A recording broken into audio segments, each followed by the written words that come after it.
Mr Chair. Chairman. Oh, Dennis O'Rourke. Thank you, Mr Chairman. Mr Chairman, the dust has not yet settled on the Canterbury earthquakes recovery process, and there is a long way to go as far as infrastructure and homes are concerned. What's now needed is a shake-up, but a shake-up of the political kind, not, of course, of the physical kind. We've had enough of those. Mr Chairman, some of the fixes are obvious, and one of those is to fix the position concerning the Quake Outcasts group. Those people were inexplicably offered 50% of the 2007 valuation of their bare land or self-insured homes. And they have spent years going through the courts and appeals, and they have won every one of them. The Supreme Court has finally confirmed that the insurance status of those properties cannot be taken into account by the government in deciding on an offer.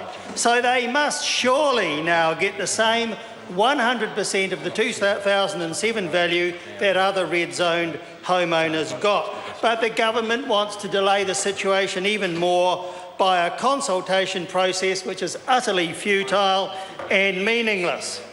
The Minister now needs to accept that government policy on this was wrong and give full compensation immediately without any further delay. Mr Chairman, the government should also direct Sarah to take another look at the priorities for the rebuild generally. For example, spending hundreds of millions of dollars on showpiece projects when the Christchurch City Council can't meet the massive costs of its infrastructure repair program needs review right now.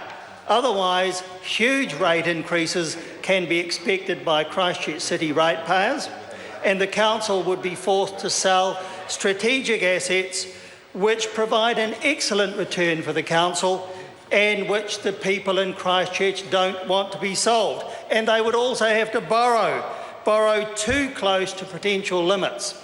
So that whole area needs a good review. And that sports stadium is a prime example of why such a review is needed when Lancaster Park is repairable at a fraction of the cost of a new stadium.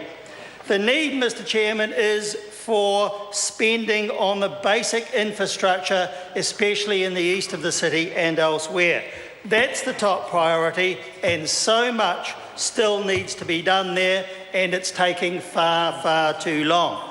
The Sarah-led rebuild of the Central Business District has also stalled. We see some new buildings going up, but they tend to go up outside the Central Business District zone so that they can avoid having to deal with the Sarah bureaucracy and some of the silly decisions it's made too. Those plans and processes need serious review as well. Some of the silliest proposals need urgent reversal, such as the plan to destroy Victoria Square, which isn't broken and which people want retained as it is. Mr Chairman, turning to transport infrastructure, this government and its agencies seem determined to run down the country's railway system instead of doing what it should do to invest much more in it. Now, the Minister just a few minutes ago talked about how much was being invested, but actually that's a tiny fraction of the amount that needs to be invested over the next decade or so in New Zealand. The roading system, of course, does also need continuing investment, but there is a need for a strategy to better integrate transport systems to make better use of the railways in particular. And we know that there are plans to de-electrify parts of the North Island electric rail system in favour of inefficient imported diesel locomotives. That is utterly ridiculous. When we have already got an efficient electrified system, we could make electric locomotives in New Zealand, and yet, what are we doing? Going entirely in the wrong direction under this government.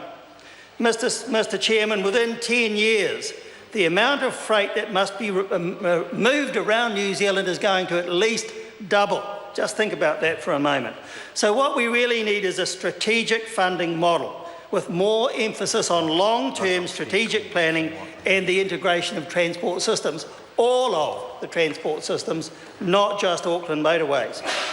There are many rail routes needing improvement so that they can compete effectively for freight, such as, for example, Auckland, Whangarei, Opua, and Wellington, Gisborne. Mr. Chairman. Dennis O'Rourke. Thank you. And Northland also needs a good rail connection to Whangarei's Deepwater Harbour. Mr. Chairman, that is a harbour that doesn't require dredging and where there's plenty of land for expansion, unlike Auckland, which has problems which are virtually insurmountable in the long term. And I see today in the newspapers that half of Aucklanders don't want to see the port in Auckland expanded. So let's look at the port in Whangarei and let's get a good railway system between Whangarei and the rest of the country. That's something that needs to be looked at with great urgency. And, Mr. Chairman, there needs to be a rolling electrification program for railways throughout New Zealand.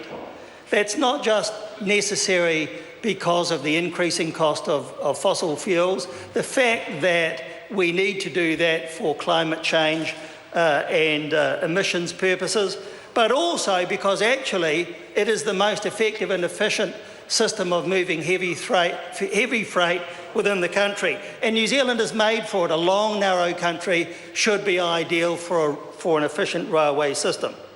For example, we could start with the electrification from Papakura to Pukekohe and also extend electrification north from Waikanae and from Upper Hutt to Masterton, amongst a lot of other very good opportunities that there are. Mr. Chairman, there is so much that we should be doing in transport that we didn't hear from the Minister in his recent speeches that really it's a huge disappointment. Railways in particular need much more attention, but so do the Cook Strait ferries, for example. Not enough investment in them. So we do need a more strategic approach, and that's what New Zealand First wants to see. And we do also need to see much more progress and much more intelligent progress in the infrastructure in Christchurch as a result of those earthquakes. Mr. Speaker, New Zealand First wants to see the government take a more considered and strategic approach and to actually get things done. And they're not doing that so far.